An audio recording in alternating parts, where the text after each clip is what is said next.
Street signs and cars covered in ice in Pottstown this morning. Freezing rain caused tricky driving conditions and power outages all over the area. But changes this afternoon, good changes, might I add. Meteorologist Llarisa Abreu back with a look at the forecast. We've been saying it's been a sort of a tale of two seasons this week, two forecasts today, and all over the place. It really has been. This week has been all over the place.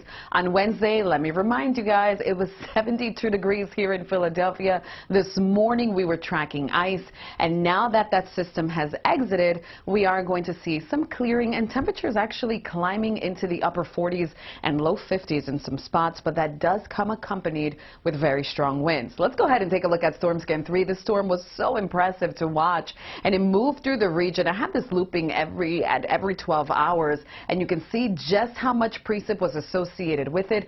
It didn't bring us a lot of snow, but freezing rain and rain, we saw plenty of it. And right now we're still dealing with a pocket of colder air up towards the Lehigh Valley and then up towards the Poconos, and that's where icy conditions will remain a factor here, at least until these temperatures warm up gradually. It's been a slow climb, but we're already in the 40s here in Philly. Not quite there in Trenton, sitting at 35 degrees, 31 in Millville, 39 in Wildwood, temperatures right at 40 out towards Lancaster.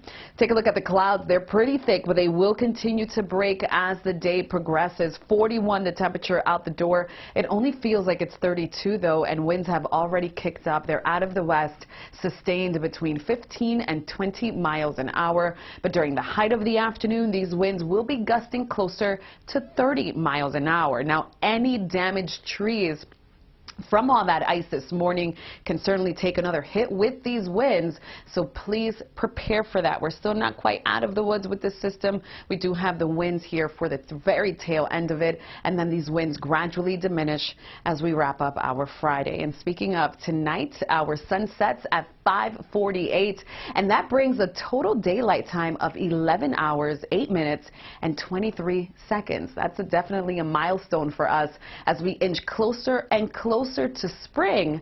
We're going to see those days extend a little bit longer. Here's a quick peek at the weekend. Not too bad, but it will be a frigid start. 38 degrees on Saturday. We do better on Sunday with temperatures back into the upper 40s. That's actually closer to where we should be for this time of the year.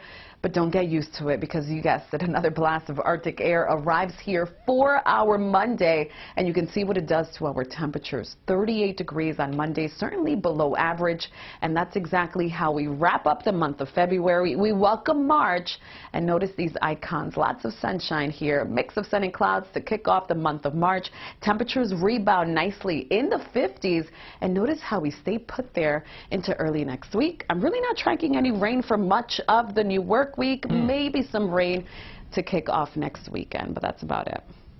Thank you, Llarisa. Appreciate it. Well, it's the